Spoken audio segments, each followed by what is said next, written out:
14,000여 명의 병력과 이들이 한 달하고 보름 정도 더 버틸 수 있는 식량, 극심한 추위, 사그라드는 전투 의지.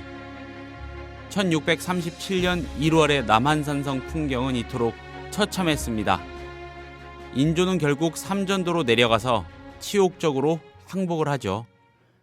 이러기까지 나름의 소신으로 대립했던 두 인물, 당시의 역사를 함축하고 있는 두 사람, 최명길과 김상헌. 이들의 얘기를 통해 병자호란을 둘러싼 여러 각도의 고찰을 시도하고 있습니다. 이희진의 역사 읽기를 통해서입니다. 어제에 이어서 오늘도 이성무 선생이 쓰고 청하출판사가 낸 조선을 만든 사람들을 다루어 보겠습니다. 30분 책 읽기 2월 12일 수요일 순서 시작합니다. 저는 김효진 PD입니다.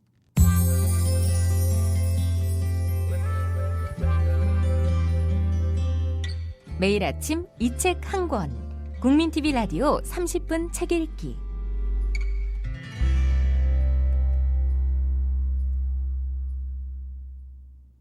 선생님 안녕하세요. 안녕하십니까? 예, 양일에 걸쳐서 인사드리게 됐습니다. 예, 오늘도 여전히 시간은 길지 않을 겁니다. 예. 자, 이 조선을 만든 사람들 이성무 선생 책으로 그 책을 단초로 그 중에서도 이 최명길과 김상헌이라는 인물을 단초로 해서 병자호란을 둘러싼 좀 다각적인 고찰을 시도하고 있습니다. 어제는 이 병자호란을 일으키기까지 그 외교라고 할까요? 국제정치적인 어떤 맥락, 병자호란을 일으키게 된 요인 중 하나인 외교 정책이죠. 네, 반정 세력으로 그렇죠. 상징이 되는 원리주의 세력. 그러니까 원리주의자들. 조선 쪽에서 바로 그 원리주의자들이 집권했다는 네. 이 성리학의 원리주의자들이 집권했다는 것이 그 정묘 병자호란을 일으키는데 상당히 중요한 원인 아니었겠습니까? 그러니까 그 사람들의 사고구조. 예, 그런데 그나마 그 중에 반정 세력 중에서는 상대적으로 이단화로 취급받았던 조금 좀 평가를 제대로 받지 못한 측면도 있다고 하신 그 최명길, 실리를 따져서 그래도 우리가 나라는 보전하자, 이 항복을 하자는 결과적으로 그 얘기를 했던 그 최명길 덕분에라는 표현을 해도 될까요? 좀 무리가 없을 겁니다. 거의 나중에 상황 진행되는 걸 보면은 최명길이라는 사람이 없었으면은 글쎄 그거는 뭐 항복이 아니라 그냥 패전이거든요. 패전하고 접수되는. 그래서 최명길이라는 그 인물 그나마 조금은 이질적이었던 그 세력에서 그 인물이 아니었다면 지금의 대한민국은 다른 모양새로 존재하거나 적어도 없을 수도 있었다는 그런 평가를 해주셨습니다. 자, 이 맥락에 초점을 맞췄다면 오늘은 인물에 조금 더 초점을 맞춰주시는 거죠. 예, 그래서 얘기를 시작해 주시겠습니다. 그러니까 최명길이라는 사람이 조명돼야 되는 거는 소위 말해서 이제 사고의 어떤 융통성이라고나 할까요? 유연성이라고나 할까요? 그게 문제거든요.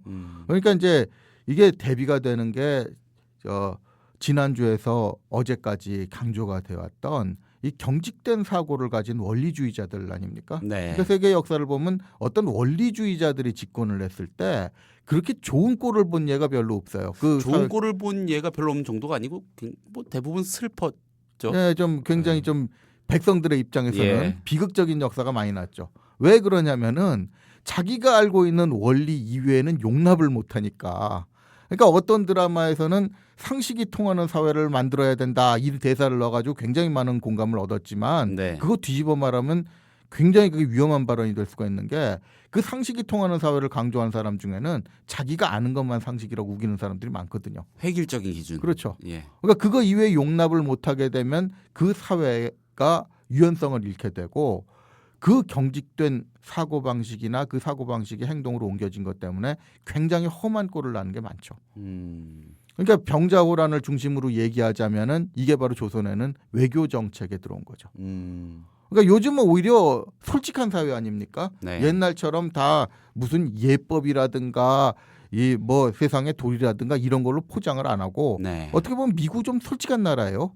노골적으로 미국의 이익을 위해서 움직인다고 공포를 하니까. 그러니까 뒤집어 말하면 그건 다른 나라도 우리 이익에 맞지 않으면은 미국하고 협력 안 할 수도 있지 않느냐 하는 거를 어떻게 보면 명분론적으로 열어둔 사회에서도 그런데도 불구하고 악착같이 미국보다 더 미국인의 입장에서 생각하는 사람들이 있지 않습니까?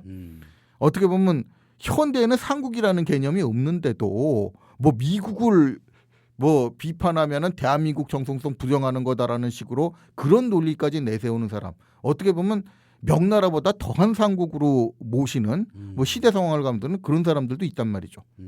근데 이게 바로 이제 사고의 경직성이 아니냐. 저는 그렇게 보는 겁니다. 그러니까 뭐 광해군이 느꼈던 것도 다른 게 없지 않습니까? 동맹국이니까 협력을 해요. 뭐 전쟁 때 뭐 명나라 군대하고 싸우자는 거 아니었지 않습니까? 네. 그런데 문제는 명나라와 동맹을 맺고 싸운다고 하더라도 그렇다고 명나라 군대가 벌이는 온갖 횡포 이거를 그냥 다 수용해야 된다는 거하고는 얘기가 다르지 않습니까? 그렇죠. 그러니까 이순신 같은 경우에도 어떻게 보면 그 사람이 왜군하고 싸우는데도 명장이었지만 그 고집이 있기 때문에 명나라 군대의 횡포도 상당히 효과적으로 맞은 측면이 있어요. 그런 것도 조명이 돼서 평가가 돼야 되는데 그게 오늘날의 사회에 들어오면은 굉장히 크지 않습니까? 우리나라도 처음에 뭐 그때는 대한민국이라는 나라의 상황이 뭐 미국에 뭐 큰 소리 칠 상황이 아니었다는 걸 감안하더라도 뭐 소파라고 협정 같은 거 불리하게 맺어져 가지고 그 미군 병사들은 마음대로 자기 기분 내키면은 한국 사람 찔러 죽인 다음에 그다음에 뭐 병영으로 돌아가 버리기만 하면은 약식 재판해 가지고 뭐 마음대로 무죄 때려 가지고 미국으로 돌려보내도 그만인 이런 상황이 만들어지는 거 아닙니까?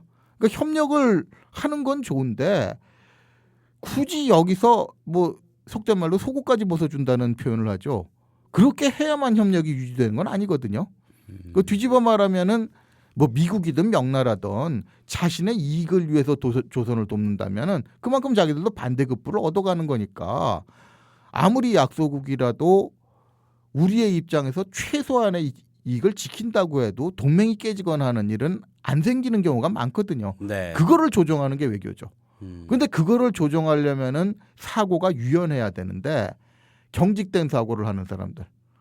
그냥 명나라는 우리한 그 임진왜란 때 도와준 은혜가 있으니까 무조건 국제 정세에 이 편 들다가 우리가 대타격을 받더라도 명나라 편을 들어야 된다. 이런 식의 경직된 사고 방식을 가지고 외교를 하면은 뭐 실제로 벌어진 바와 같이 험악한 꼴을 당한 거 아니겠습니까? 네.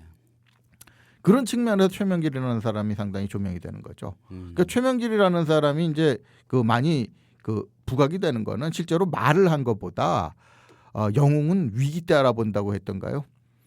그러니까 실제로 이게 정묘호란 때부터 불리한 상황이 벌어지면서부터 이 사람의 진가가 나타나기 시작한다고 볼 수 있죠. 그러니까 뭐 청에 대해서 뭐 후금 때부터 마찬가지입니다만 후금에 대해서 청까지 강경하게 대응을 해야 된다. 그러니까 명에 대한 제조지은을 외친 사람들은 막상 위기가 닥쳤을 때 역할을 하는 게 별로 안 나타나요. 예를 들어서 정묘호란 때로 기억합니다마는 후금군의 진격이 얼마나 빨랐는지 그건 물론 조선의 이제 국방 체계나 보고 체계에도 문제가 있다는 얘기겠지만은 네. 국경을 돌파한 지 파발이 오기 전에 청나라 군대가 먼저 도착하는 일이 있었단 말이죠. 그럼 서울에 있는 인조는 피난도 못 가고 그냥 도성으로 들이닥치면 아시다시피 평지에 있는 그냥 한양성은 그 전쟁이 벌어졌을 때 방어에 그렇게 적합한 지역이 아니거든요. 그러니까 뭐 남한산성이라든지 이런 방어에 적합한 험한 지형으로 들어가든가 강화도 같은 섬으로 얼른 피신을 해야 되는데 그 피신할 시간을 못 얻은 거예요. 그런데 이때 청나라 진영으로 찾아가 가지고 협상이라는 명분으로 네. 대화를 나누면서 시간을 끌어준 사람이 누구냐? 최명길이었다는 얘기죠. 그러니까 반대를 일삼는 사람들은 적진에 가가지고 시간을 끌고 화친을 얘기하고 이런 머리 자체가 아예 머릿속에 없으니까. 그 적진에 가가지고 말을 섞는 것 자체에 그렇죠. 대한 그걸 치욕으로 여길 수도 거부감. 있는 사람들이죠. 이게 원리주의가 가져오는 아주 커다란 폐해 중에 하나있군요. 그렇죠. 그런 인식이. 그러니까 위기가 닥쳤을 때는 아무것도 못하면서 또 아무 대책도 없이 무조건 강경론을 외치는 게 그걸 지조라고 말해버리면은 그게 개인적인 지조는 지키는 게 될 수 있습니다만은 국가를 운영하는 건 자기 개인의 생명을 지키는 거하고는 다르지 않습니까? 무책임한 거죠, 어떻게 보면. 그러니까 아니 개인의 인생이야 자기가 지조지켜서 죽어도 자기의 선택이니까 뭐 지조 지켰다 이렇게 할 수 있지만은 아니 백성들이 솔직히 명나라를 위해서 죽어야 된다. 뭐 이런 선택을 딱 강요할 수는 없는 거 아닙니까? 그렇죠. 뭐 그렇게 한다고 명나라가 당장 들어와 뭐라도 해주는 것도 아니고. 그렇죠. 명나라는 명나라대로 그러면은 속으로는 비웃을 거예요. 예. 뭐 속된 말로 정말 XX들 예. 뭐 이렇게 비웃으면서 우리 위해서 호구들 죽어주면 이렇게요? 좋지 뭐. 호구들 내는 뭐 방송에서 이런 말을 해야 되면 뒤에서 진짜 병신 소리 안 나오겠습니까? 자기들은 그렇게 안 할 건데. 그러니까 사실 뭐 요즘에도 마찬가지 아닙니까? 미국에 편든다고 핵전쟁이 벌어지는데 미국이 위험하게 막 밀고 나와가지고 핵전쟁 벌어질 위기에 있어서 우리가 미국을 도와줘가지고 여기서 대한민국에서 핵 쏘게 만들어주자. 아, 여기서 쏘면은 여기 안 떨어집니까? 지금 청취자들이 조금 요거는 균형을 잡아주시면 좋겠는 게 제가 이해하기로는 지금 이진 선생님의 말씀이 단순히 친미냐 반미냐 이런 맥락이 아니에요. 그렇죠? 그렇죠. 그러니까 예. 아까도 말했지만 동맹을 깨자는 게 아니라 예. 동맹을 유지하는 와중에도 최대한 이쪽의 이익을 지키는 방향으로 가야 된다는 거죠. 그래서 아까 사례를 들었지만은 아니 미군을 나가라는 말을 할 필요가 없지만 네. 그렇다고 미군 병사가 와가지고 대한민국 국민 아무나 막 죽이고 병영으로 도피해버리면 풀어주는 이런 풍조까지 박수 쳐줄 수는 없는 거 아닙니까? 그렇죠. 그리고 제가 조금 오버인지도 모르겠습니다만은 기왕에 처한 현실이라면 이 떠오르고 있는 중국을 네, 조금 그러니까 뭐 이용할 중국에다 수도 있는 거겠고요. 기댈 필요는 없지만은 네. 중국 카드를 이용할 수는 있죠. 예. 너희가 우리한테 좀 심하게 뭐 정치 경제적인 압력을 넣으면은 네. 우리가 중국으로 기울어질 수도 있는데라고 얘기하면서 이제 최대한 그건 또 상대적으로 중국에도 카드가 되는 거죠. 예. 그런데 우리 사회에서 어떤 일이 있었느냐면은 옛날에 미군 장갑차에 아마 두 소녀들이 치워주는 그렇죠. 사건이 있었을 거예요. 그때 예. 미군 장교들이 사과하겠다고 의정부 시장으로 기억하거든요. 그건 뭐 영상이 나오는데 그 의정부 시장 이름까지 나오는데 예. 거기 가가지고 사과하겠다고 온 사람들한테 굽실굽실하면서 그 사람들을 정말 누가 사과를 하는 건지 모르게 대우를 하고 미군 장교를 보내는 영상이 우리나라 매스컴을 탄 적이 있어요. 그런데 이렇게까지 외교를 할 필요는 없다는 얘기죠. 그러니까 뭐 굳이 전쟁에 말려 들어가야 된다면 어쩔 수 없지만 네. 뭐 전쟁을 말려 들어가더라도 병자호란 때처럼 이게 우리나라의 이익에도 도움이 되는 전쟁인지 아니면은 우리나라하고는 상관없이 그게 명이든 미국이든 마찬가지입니다. 이 나라를 위한 전쟁에 괜히 우리가 쓸데없이 희생을 치르는 건지 그건 냉정하게 파악을 하는 게 뭐 국민을 위한 국가라면은 그 선택을 해야 되는 거죠. 다른 나라를 전장 삼아서 지렛대 삼아서 뭔가 하려는 그러니까 뭐 예를 들어서 다른 어느 나라에서 전쟁이나 분쟁이 일어났을 때 우리가 가서 돕겠다 하고 들어오는 나라 가운데 진짜 그 민족을 진정성 있게 위해서 그런 선택을 하는 나라는 제가 아는 한은 없죠. 역사상 없었던 걸로 압니다. 그건 그건 앞으로도 우리나라가 없겠죠. 예. 이게 우리나라도 어떻게 보면 거기서는 이중적이거든요.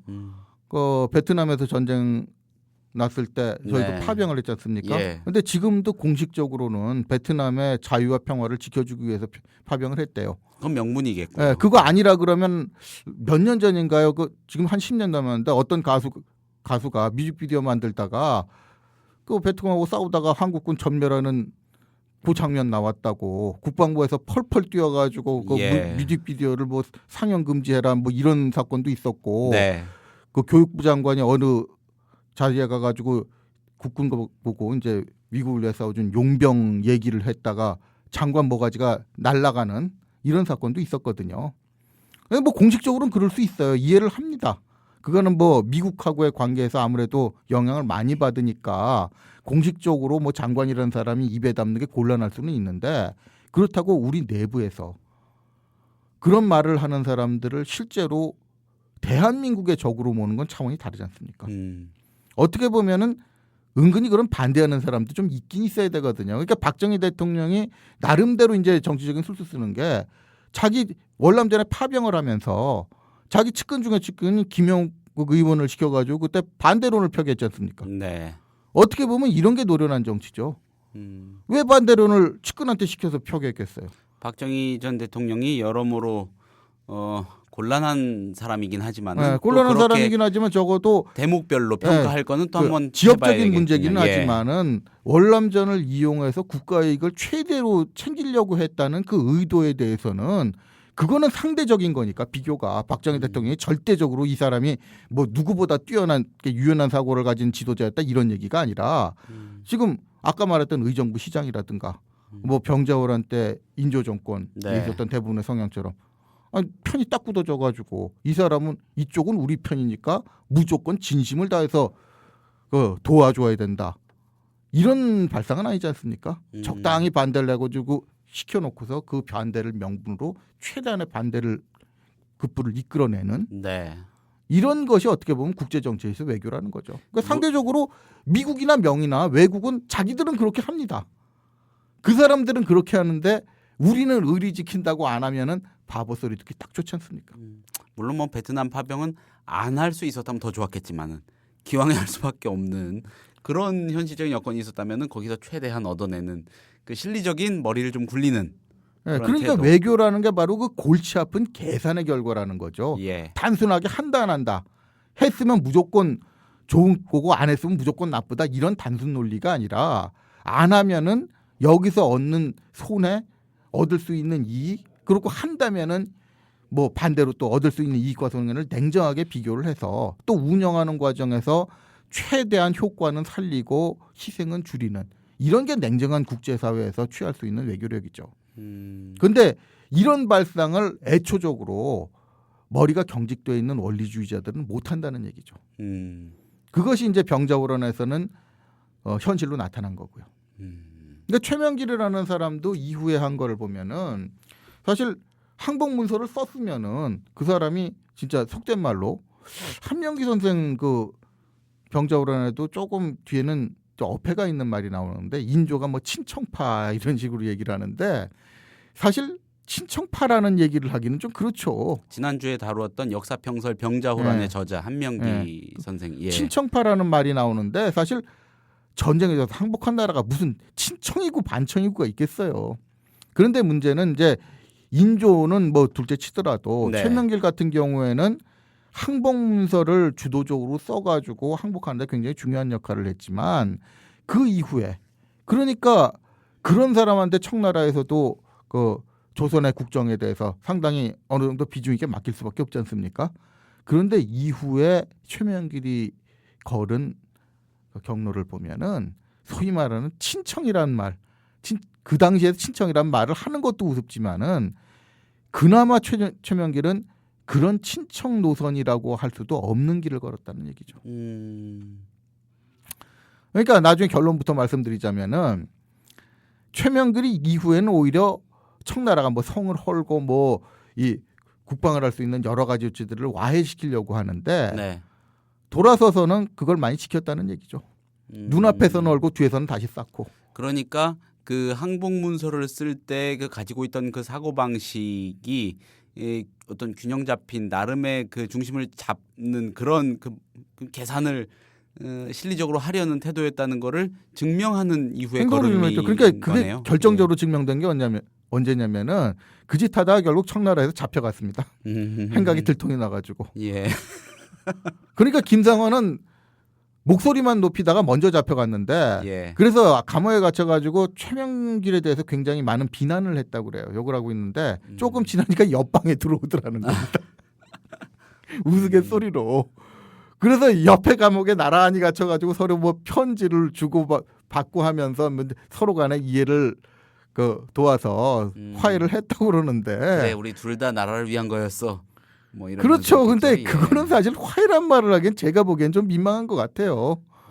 화해는 그 김상헌이 그건 자기 멋대로 오해를 한 거 아닙니까? 좀 심하게 말하면. 그리고 화해라는 거는 화해를 안 해도 될 때 하는 게 화해죠. 그렇죠. 예, 궁지에 몰려서 하는 거는 뭐. 예. 근데 나중에 보면은 자기가 오해를 했으니 오해를 풀어야 되는 거지. 뭐 결제 해제 입장에서 보면 김상헌이 자기가 잘못됐다고 나와야 되는 거지. 최명길이 자신의 입장을 뭐 다 변명을 해가면서 화해한다는 게 조금은 좀 제가 보기에는 어폐가 있는 것 같아요. 김상헌으로 상징되는 그 원리주의 세력이 그렇게 함으로써 그 원리주의를 고수함으로써 지킬 수 있었던 것, 만약에 지킬 수 있었다면 지킬 수 있었던 거는 대한민국이라기보다는 자기들의 기득권이 아니었을까 싶네요. 그게 더 무서운 거죠. 예. 그러니까 이제 그 원리주의자들에 대해서 얘기하자면은 예. 뭐 사람 속을 까볼 수 없으니까 모두가 다 이렇다 저렇다고 말씀드릴 수 없습니다만 크게 대별을 하면 두 부류가 있습니다. 한 부류는 진짜 신앙적으로 그걸 믿고 있는 사람들이에요. 이제 명나라가 망하면 우리도 망한다는 그 천하 질서가 명을 중심으로 이렇게 돌아가는 그 중화사상적인 사고방식을 뭐 성리학도 업자주 유교야 일파니까 그 성리학적인 사고방식을 통해서 머릿속에다 뭐 스스로 세뇌된 그냥 체화해버린. 네. 그것이 진짜 세상을 돌리는 원리라고 생각하는 사람들이 있죠. 거기에는 논리니 뭐니가 비집고 들어갈 틈이 없는 그렇죠. 거잖아요. 그거는 거의 신앙이니까. 네. 그러니까 당장 명나라 군사가 와가지고 조선인들한테 횡포 부리는 걸 보여줘도 그런 사람들은 안 변합니다. 그러니까 실제로 대한민국 사회에서 그런 일이 있었지 않습니까? 미군이 사실 잘못한 거거든요. 그러니까 뭐 고의로 치어 죽였느냐, 뭐 사고였느냐, 뭐 이런 걸 떠나가지고 뭐 그럴 때는 사실 사고로 했다고 하더라도 우리 쪽에서는 항의를 해야 되는 거거든요. 그렇죠. 그러니까 최소한 대한민국 사람이 죽었는데 그것도 어린아이들이 죽었는데 최소한의 이제 보상이랄까 뭐 이런 걸 우리도 받아야 되지 않습니까? 우리가 잘못한 것도 아닌데 병사가 잘못한 것도 아니라지만은 아닌지 몰라도 우리가 잘못한 것도 아니면은 최소한 권리 주장은 해야 되는 거고 이걸 더 나아가지고 미군 병사가 살인행각 벌이고 다녔다. 이거는 예의가 다르지 않습니까? 그렇죠. 그럼 그런 문제에 대해서는 이쪽에서도 요구를 해야 되는데 요구하는 발상이라는 게 무조건 저 사람들은 우리 편, 저 사람들은 무조건 붙들어둬야 돼. 뭐 이런 식의 사고 방식 가지고는 그게 안 된다는 거죠. 그러니까 그 신앙처럼 믿고 있는 사람들은 그래서 위험한 거고요. 그런데 이보다 더 무서운 부류는 신앙보다도 자기들의 입지라고나 할까요? 네. 정치적인 입장 때문에 그 심리를 이용하는 부류가 제일 위험하다고 봐야죠. 말씀드렸던 기득권일 수 있겠죠. 그렇죠. 예. 그러니까 이제 인조 정권에 있어서 그 원리주의자 집단은 자기들이 집권한 명분 아닙니까? 그리고 집권할 때는 어떻게 보면 자기들이 알고 있는 뭐 신념이랄까 이념이랄까 여기 빠져가지고 국제 정세가 어떻게든지 보지도 않고 관심도 안 가지는 이런 사람들한테 어떻게 보면 이런 사람들 입맛에 맞는 명분을 내세우고 집권을 했단 말이죠. 친명배청이라고 하는 그렇죠. 그 원칙이겠죠. 뭐 제조지은이라고 예. 그 당시에는 제조지은이란 말을 많이 썼습니다만 뭐 어쨌든 간에 뭐 오늘날 식으로 표현을 하던 그 당시에 뭐 용어로 표현하던 뭐 그거는 그렇게 중요한 문제가 아니니까 어쨌든 그런 걸 명분으로 해서 집권한 사람들은 집권의 명분을 찾아야 되거든요. 네. 그러면은 집권하고 보니까 현실이 이런 게 아니더라. 사실 정치를 해보면 그건 금방 깨닫거든요. 더군다나 그거는 굉장히 시급한 일 아닙니까? 그냥 이래도 좋고 저래도 좋고 이래도 한 판 저래도 한 판이 아니라 여기서 선택을 잘못하면 당장 국가의 목에 칼이 들어옵니다.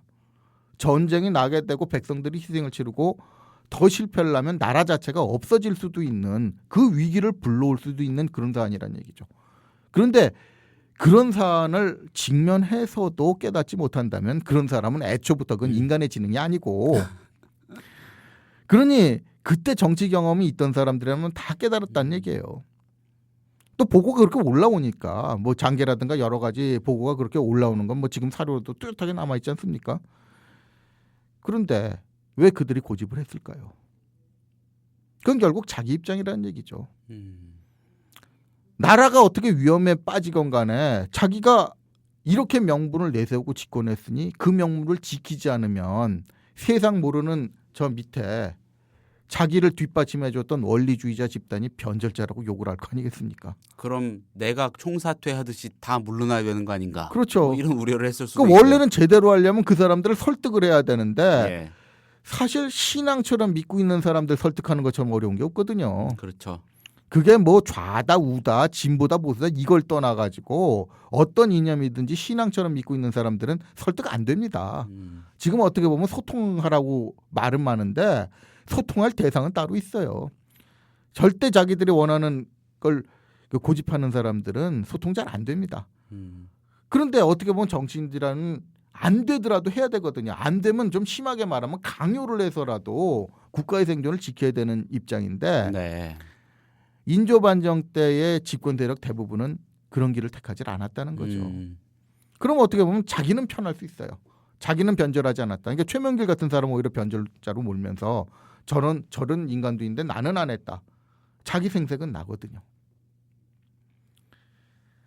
그렇게 되면은 조선이라는 나라에서 자기 입지를 지키는 거는 되겠지만 현실은 실제로 이뤄졌던 바와 같이 끔찍한 전쟁이죠.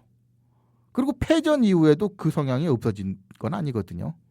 그러니까 최명길이 결국은 청나라의 요구를 다 들어주지 않고 나름대로 최소한의 이 조선의 국방력이라든가 여러 가지를 지키려고 노력을 했다가 잡혀갔음에도 불구하고 조선 내부에서 그런 사람을 평가해 줍니까? 오히려 이후에도 북벌을 외치면서 현실성 없는 강경책을 주장한 사람이 인조 정권 내부는 대부분이었다는 거죠. 그러니까 인조도 오락가락할 수밖에 없는 거거든요. 전쟁을 한번 끔찍하게 겪어가지고 치러봤으니 뭐 청나라 눈에 좀 안 좋게 보이는 짓 할 수도 없고 그렇다고 가만히 있으면은 원리주의자들 가만히 안 있고. 그런데 그 왜곡은 계속된 겁니다. 시간이 없으니까 사례 하나만 들어드릴게요. 네. 지금까지 이제 청나라에 항복하는 게 이제 굴욕이라는 걸 강조하기 위해서 네. 그 인조가 삼전도에서 굴욕을 하면서 머리를 그 무릎으로 기어서 머리를 3번 찢고 또 3번 기어가서 찢는 거 이 의식 가지고 굉장히 굴욕의 상징이라고 표현하지 않습니까? 근데 지금도 잘못 알려진 게는 이게 아마 청 쪽에서 굴욕을 주기 위해서 인조한테 그런 항복 의식을 치르게 한 것처럼 돼 있는데 원래 알고 보면은 그건 청나라 황자를 만날 때는 누구나 그렇게 해야 되는 해법이에요. 아, 그렇군요. 특별히 굴욕을 주기 위해서 한 게 아닙니다. 그러니까 근대에 들어와서 사실 근대적인 사고 방식을 가지고는 영국, 프랑스 사람들한테도 그렇게 인사하라 그랬다가 그런 예법이 문제가 돼가지고 교역이 틀어진 일이 여러 번 있다는 거거든요. 그런데 그거를 현대적인 시각으로 윤색을 해서 저렇게 굴욕적인 인사를 시킨 게 마치 고의적인 것처럼. 그런데 그게 뭐냐면은 바로 자존심을 지키기 위한 지조가 왜 필요했는가 이런 쪽으로 묘하게 논리가 연결되는 경우가 있거든요. 이런 사고방식의 대한민국 사회가 아직까지도 많이 세뇌가 돼 있는 것 같아요. 네, 선생님 오늘 말씀 잘 들었습니다. 어제 오늘 양일에 걸쳐서 감사합니다. 감사합니다.